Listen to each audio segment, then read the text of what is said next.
감사하며 살아야 할 이유라는 제목으로 말씀을 드리려고 합니다. 하나님은 이스라엘 백성들에게 그들이 세계 어느 곳에 흩어져 살았을지라도 1년에 3번은 예루살렘으로 돌아와서 하나님 아버지 앞에 제사를 드릴 것을 명령한 말씀이 신명기 16장 16절 이하에 이렇게 기록되어 있습니다. 너희 가운데 모든 남자는 1년에 3번 곧 무교절과 질질절과 초막절에 내 하나님 여호와께서 택하신 곳에서 여호와를 배웁되 빈손으로 여호와를 배웁지 말고 각 사람이 내 하나님 여호와께서 주신 복을 따라 그 힘대로 드릴지니라고 말씀했습니다. 그러니까 그 6월절, 7.7절 그리고 초막절 이 1년에 3번 우리는 부활주일, 맥주감사주일, 추수감사주일 이렇게 3번 지금 우리가 절기를 하듯이 구약에도 이걸 법제화해서 1년에 3번은 이스라엘의 남자라면 의무적으로 감사하라고 말씀하셨습니다. 하나님이 이렇게 우리의 죄물을 받고 싶어서 이 말씀을 하신 것이 아니라 사람이 살아가면서 하나님의 은혜에 감사하며 살 때 행복해질 수 있어요. 불어라 겨울바람아, 그 바람이 그렇게 매섭다 할지라도 감사치 못한 마음보다는 매섭지 않다는 말이 있듯이 우리의 사람의 마음이 감사치 못하면 정말 찬바람 부는 겨울 같은 마음으로 살아갈 수밖에 없어요. 그래서 하나님께서 여유롭고 따스한 마음으로 세상을 살도록 하시기 위해서 우리에게 의무적으로 꼭 3번만 하라는 게 아니고 3번 이상 하라 이 말입니다. 옛날에 한 이야기에서 소개합니다. 사탄이 하늘로부터 지구 땅에 내려와서 노르웨이에다가 큰 창고를 짓고 그 창고에다가 마귀의 씨들을 가득 채웠습니다. 원망의 씨, 미움의 씨, 불평의 씨, 정오의 씨, 불신의 씨, 욕심의 씨, 우울증 여러 가지 다 가득 채워서 졸개들 보고 전 세계에 흩어져서 이 씨를 싹 뿌리라고 그랬어요. 뿌렸더니 곡식보다 잡초가 훨씬 더 강성하게 자라듯 이 마귀의 씨는 뿌린 곳마다 왕성하게 자라나기 시작했습니다.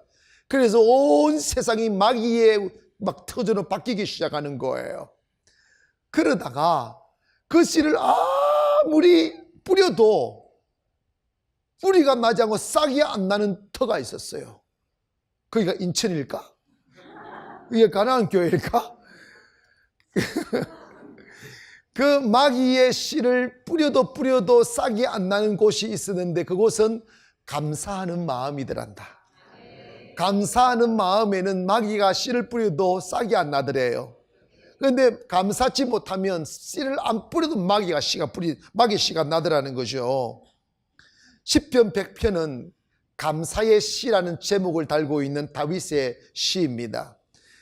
다윗이 성전에 들어가면서 하나님께 노래했던 시입니다. 여러분, 여호와께 감사하라는 거예요. 내 인생을 사노라면 아침도 만나고 저녁도 만나듯이 바람도 만나고 눈보라도 만납니다. 좋은 일도 만나고 슬픈 일도 만나죠. 그런데 우리가 어둠은 어둠대로 빛은 빛대로 그 속에도 하나님의 깊은 뜻이 있음을 믿기를 원합니다. 바람이 분다고 원망하고 또 고통이 다가왔다고 원망하면 안 돼요. 그 뒤에 놀라운 하나님의 우리가 알지 못하는 섭리가 있습니다. 성경의 역사나 기록되어진 위인들을 바라보면 그들이 하나님의 축복을 받고 위대한 민족의 지도자가 되고 축복의 중심에 서게 된 동기는 처음부터 그렇게 된 사람은 단 한 사람도 없습니다.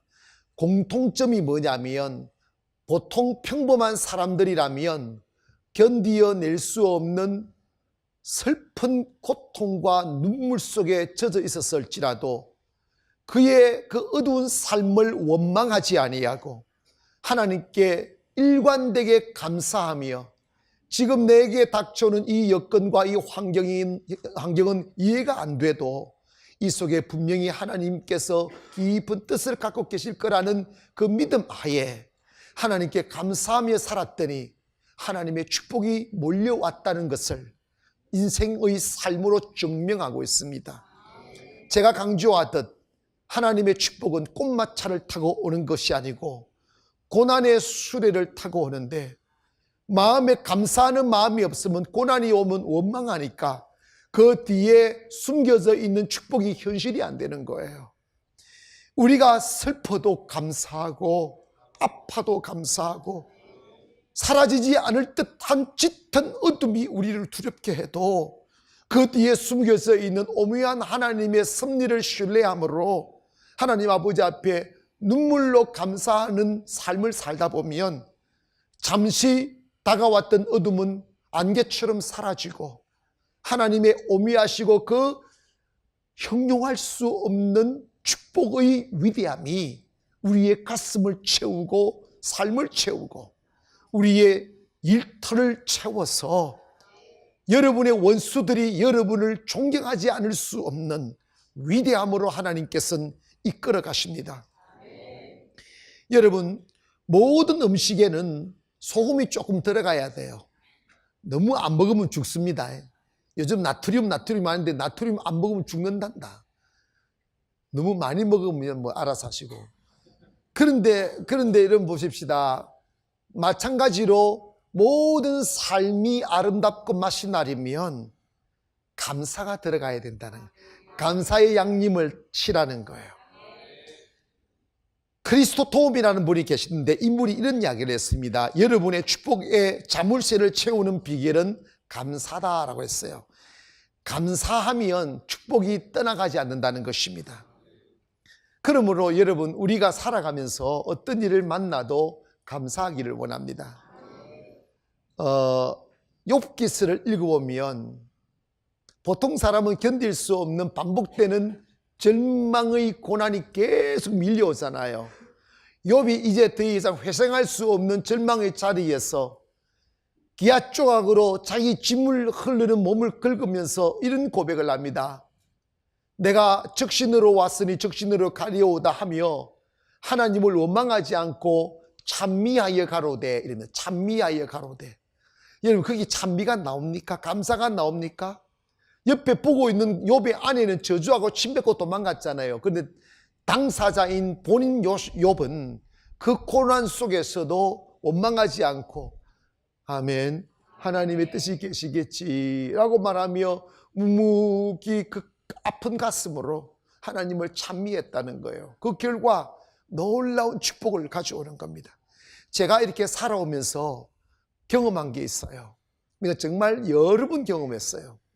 뭐냐면 별 특별한 일도 없었는데 괜히 스트레스 생길 일이 생기고 특별한 일이 없는데 원수가 생기고 특별한 일이 없었는데 일이 잘 안 되고 막 짜증날 일이 생기고 막 그럴 때가 있더라고요. 그런데 그때 아무 생각 없이 짜증나는 대로 짜증내고 원망나는 대로 원망하고 이래버리면 고통은 고통으로 끝나버려요. 상처만 남기고 끝나버려요. 그런데 그 문제와 고통을 딱 당하면서 믿음으로 믿음으로 하나님 감사합니다. 이걸 제하여 주세요. 이렇게 기도하지 말고 하나님 이 고통을 잘 이겨내게 도와주소서. 이 슬픔을 좀 이겨내게 도와주시고 이 마음의 상처를 잘 이겨내게 도와달라고 그렇게 기도했더니 항상 그랬어요. 그 어려움을 원망하지 않고 기도로 이겨내고 그냥 죄송합니다만은 속에서 그렇게 감사치 않아. 감사할 마음 안 들어. 아멘 합시다. 목사님은 그렇습니다. 그러면 안 돼. 저도 똑같아요. 그렇게 감사하는 마음이 안 들어요. 그래도 여러분, 우리의 모든 행위가 우리의 기분과 감정에 따라 하면 안 돼요. 믿음은 내 기분과 감정에 의존되어진 행위가 아니라 믿음은 하나님을 향한 신뢰입니다. 그래서 기분은 좀 쓸쓸하고 아프고 보이지 않는 미래 때문에 답답하긴 하지만 하나님을 신뢰함으로 하나님 감사합니다 라는 마음을 먹으려고 애를 썼더니, 이게 맞는 것 같아. 먹으려고 애를 썼더니 조금 지나니까 그게 엄청난 축복이 됐더라니까. 그래, 저는 그걸 반복하면서 뭘 배우느냐 하면, 조금 안 좋은 일이 일어나면 속에서 겉은 조금 아픈데 속에서 싱긋이 웃어요. 진심이에요. 여러분 속삭여 보셔. 내가 그렇게 하는지 안 하는지. 너는 속삭이라, 나는 즐긴다, 이런 거예요. 그런데 여러분 보세요. 정말로 가슴 속에서 하나님 감사합니다, 또 무슨 축복을 주시려고 그러십니까? 이런다? 그랬더니 정말로 그것이 끝이 납니다. 어둠은 영원하지 않아요. 밤이 지나면 태양의 빛이 듯이 그 어두운 시간이 지나놓고 나면 축복의 태양의 빛이었어. 내가 땀을 흘려 얻을 수 없는 축복을 갖게 하시고, 과연 내겐 그렇게 행복할 날이 다가올 상상할 수 없는 기쁨들이 다가와 우리를 웃게 하는 거예요. 그래서 언제나 하나님의 축복은 꽃마차를 타고 오는 것이 아니고 고난의 수레를 타고 온다는 것이죠. 그러므로 어떤 일을 만나도 우리 감사하기를 원합니다. 올 반년이 지났습니다. 그죠? 그리고 지나는 여정을 이렇게 쭉 들여다보면 여러 감사한 일도 많았지만 조금 아팠던 일도 있을 가능성이 있잖아요. 그죠? 그러나 그 아팠던 일들을 경험하신 분 있다면 그래도 감사하기를 원합니다. 아멘. 내가 그렇게 행복을 꿈꾸며 결혼했는데 그 아내가 고통이 되고, 왕자인 줄 알고 결혼했더니 남편이 왕자가 아니고 무술이라고 느껴질 때 나 이러려고 결혼했나 이러지 말고 그래도 감사하기를 원합니다. 왜냐하면 저희 어머님이 손에 물 한번 넣어보지 않고 아가씨 시절 지내다가 우리 아버님 만나는 그 순간부터 고생이 시작됐어요.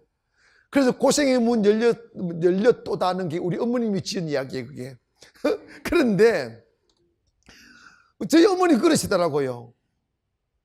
저를 업고 너무 삶이 힘들고 너무 고통스러워서 우물가에 가가지고 이렇게 빠지려고 내가 죽을 뻔했습니다. 빠지려고 이러면 앞에서 십자가가 아련아련 나타난다는 거예요.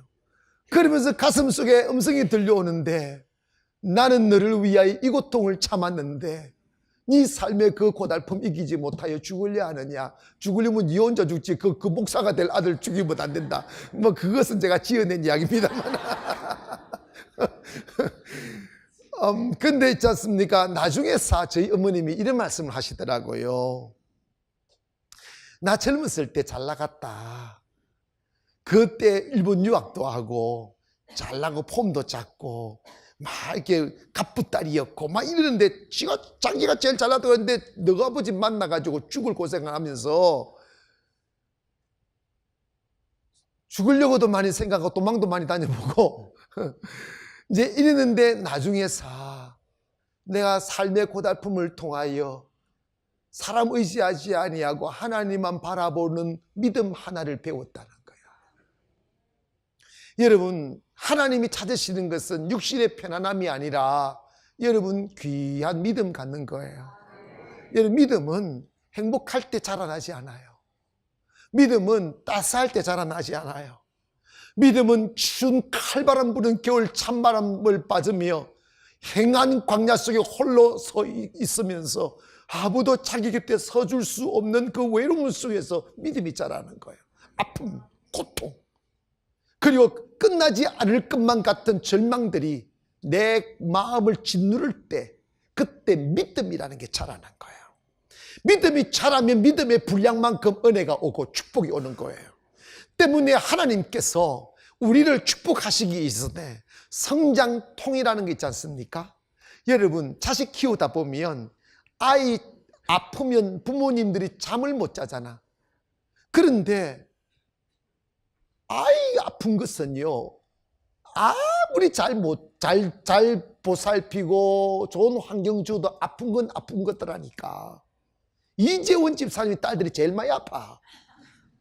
의사의 딸도 좀 아프다니까. 하나님이 아프게 한다니까. 나이 이제 15살, 10살 지내놓으면 점점점 덜 아파요. 왜 그러십니까? 어릴 적에 면역성도 없는 아주 야들야들한 피부와 세포 조직에다가 강력한 저항력과 면역성을 기르기 위하여 작은 병들을 주어서 그 몸을 단련시켜 건강한 육체를 갖게 하는 것처럼 하나님도 우리의 영혼을 단련시키시기 위하여 마음을 단련하고 정신을 단련하고 영혼을 단련하기 위하여 우리를 연단한다 이 말입니다. 그래서 그 도가니는 어느 풀무는 금을 연단하거니와 하나님은 우리의 마음을 연단하신다 이 말입니다. 마음이 단련되지 않는 사람 큰 힘을 뗄 수가 없어요. 사람의 사이즈가 크다는 것은 덩치가 커서 사이즈가 큰 게 아니에요. 마음이 커서 큰 사람이라 이 말입니다. 덩치 큰 사람은요, 감사합니다. 우리 교회에 2m 넘는 사람이 없기 때문에 안심하고 말하겠습니다. 키 큰 사람 물팅이다. 여러분, 세계의 지도자들은 키가 좀 작았다는 사실을 기억하기를 원합니다. 그런데 키장 너무 위로. 그런데 여러분 보십시다. 가슴이 커져야 돼요. 초월이 되어져야 된단 말입니다. 물질을 잃어버리면서 물질에서 자유할 수 있어요. 사람을 떠나버리면서 사람에게서 자유할 수가 있어요. 명예를 잃어버리면서 명예에서 초월할 수가 있고, 믿습니까? 그 고통을 통하여 사람은 마음을 단련하는 거지. 그 단련되고 난 뒤에 자유가 오면 그때부터 사라지지 아니할 행복과 축복이 우리에게 탁 자리매기 많은 거예요. 근데 단련되지 않고 조금만 잘 되면 까불거리잖아. 목에 팩이 꽂아서 이게 너무 굳어버려가지고 움직이지도 않게 돼요. 이러면 죽는 거예요. 때문에 하나님께서 우리를 부르신 목적이 뭐냐? 하나님께 감사하며 살도록, 그래서 행복하게 살도록 만드셨으므로 우리 언제나 감사를 잊지 않기를 원합니다. 그러기 위해서 오늘 본문에서 첫째로 우리를 지으신 하나님께 감사하자는 거예요. 따라합시다. 나를 지으신 하나님께 감사하자. 3절 봅니다. 여호와가 우리 하나님이신 줄 너희는 알지어다. 그는 우리를 지으신 이요 우리는 그의 그 신이 그의 백성이요 그의 기르시는 양이로다 그랬어요. 여기에서 그는 우리를 지으신 이요 그랬습니다. 이 말씀은 하나님께서 이사야에서 또 I formed you 그랬습니다. 내가 너를 형태를 만들었다. 내가 너를 만들었다 이 말입니다. 아멘. 그러니까 하나님은 우리를 지으신 분입니다. 때문에 피조물인 인간은 창조주이신 하나님께 감사할 때 행복해질 수 있어요. 그게 창조의 원리입니다. 하나님이 우리 지으신 목적 속썩이고 죄짓고 나쁜 짓 하라고 지으신 게 아니고 우리가 하나님을 영화롭게 하고 찬송하게 그리고 감사드리며 살 수 있도록 만들어 놓으신 게 바로 저와 여러분임을 믿습니다.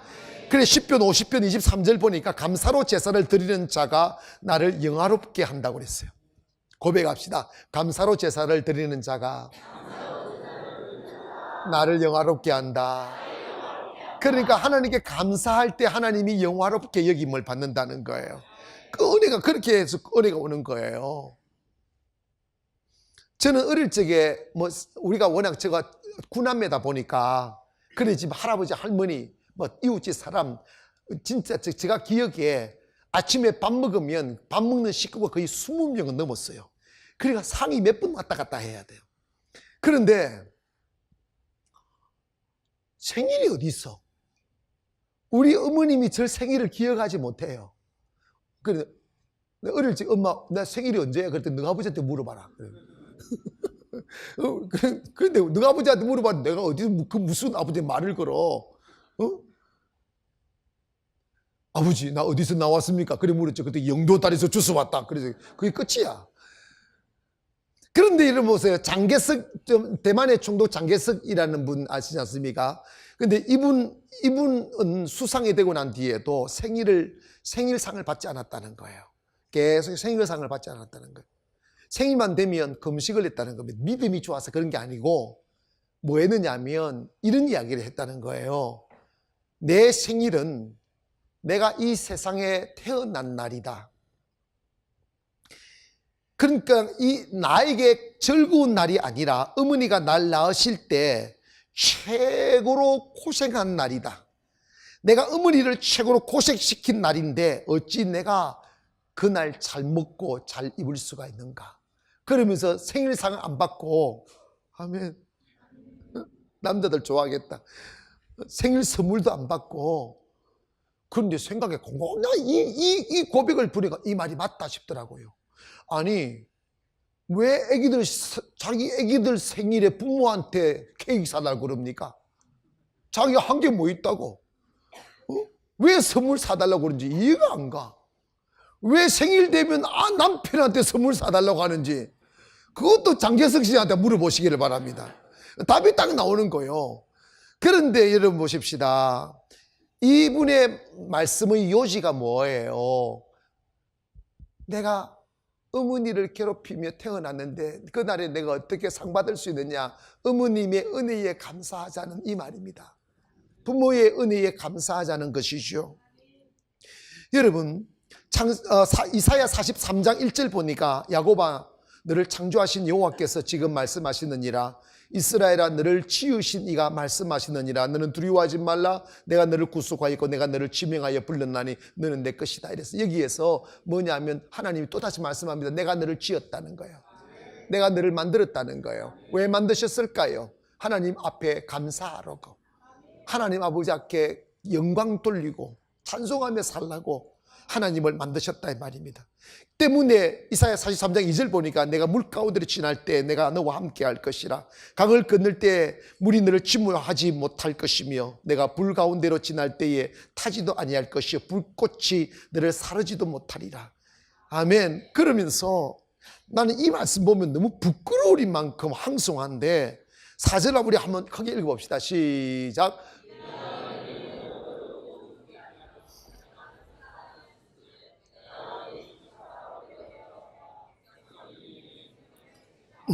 여기 보니까 너는 내 눈에 보배롭고 존귀하다는 거야.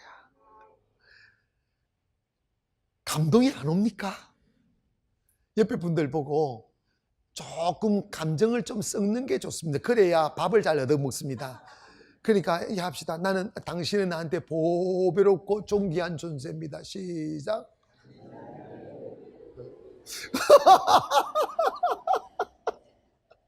얼굴 보니까 희한한 인상을 쓰고 있다.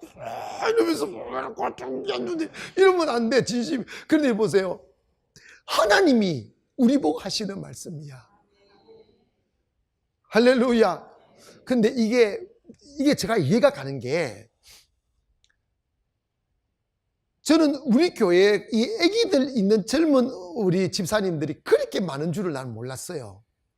왜냐하면 지금 이 자리에는 조금 이렇게 퇴색되어진 분들이 좀 더 많아요.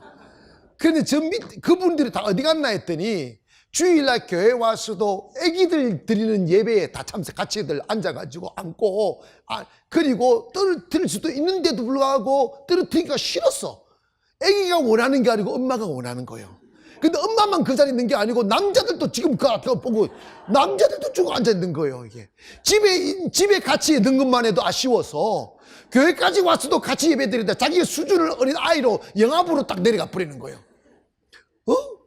그래서 영합부 선생님들은 제발 우리가 봐줄 테니까 위에 올라가서 예배 드리려 해도 안 떨어져. 그런데 내가 언제 볼 수 있느냐. 내가 놀란 게요, 이렇게 행사 있을 때 영화부 유치부들 와서 율동시켜 놓을 때 젊은 아줌마들이 와글와글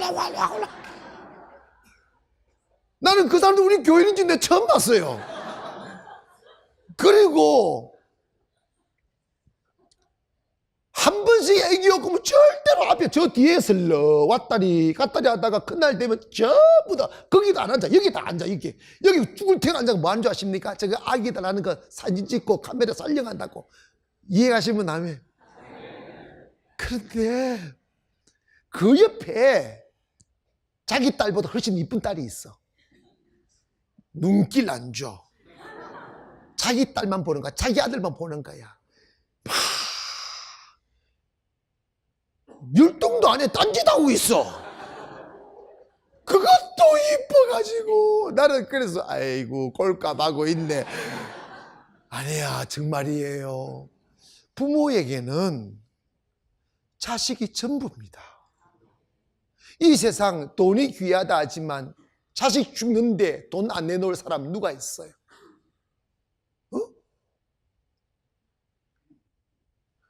정말입니다. 하나님이 여러분 스스로를 자학하고 난 별 볼 일 없는 사람이야 이런 말하면 이건 불효 중에 불효예요. 하나님께서 여러분에게 나는 너를 보배롭고 존귀하게 여긴다잖아. 사람이 사람에게 그 말을 해도 기분 좋잖아. 헛소리라도 해도 기분 좋다니까. 옆에 분들은 헛소리도 안 해줘. 난 당신은 내게 보배롭고 존귀합니다. 한번 해보셔. 그러면 그 이야기를 들은 사람이 진심이기를 바랍니다 이럴 거예요. 근데 하나님이 그 진심으로 영원하신 크신 하나님이 여러분에게 나는 너를 보배롭고 존귀한다는 거예요. 왜? 하나님이 지었기 때문에, 하나님이 낳으셨기 때문에. 따라합시다. 나는 이래봐도 하나님의 자녀입니다. 아멘. 이 말씀을 하는 거예요. 그래서 물 가운데 지날지도 물을 너를 침몰치 못하게 하고 불 가운데 지날지도 불이 너를 사르지도 못하게 할 것이다. 그래서 네가 너의 잘못을 위하여 다른 사람을 대신해서 죽이겠다는 거야. 그래서 구스와 스와를 너의 속량물로, 애굽을 너의 대속물로 주었다잖아. 이게 뭡니까? 하나님의 백성들에게 믿음 가르치고 하나님의 백성들의 죄를 대신해서 이방 민족을 죽였다는 말입니다. 이것은 주님이 우리를 위하여 대신 죽어주셨지 않습니까? 이건 뭐냐? 우리가 하나님의 소중한 존재라는 것. 믿어지면 아멘. 그러므로 우리를 지으신 그 사랑의 하나님 아버지께 감사하기를 원합니다. 두 번째로 따라합시다. 우리는 주님의 그 시기에 감사해야 됩니다. 이 주제가 나오면 할 말이 많아서 2부 예배 때도 시간 놓쳤어요. 근데 참 감사한 게 3부 예배는 조금 설교를 오래 해도 다음 예배가 2시이기 때문에 점심만 안 먹으면 됩니다. 근데 짧게 할게요.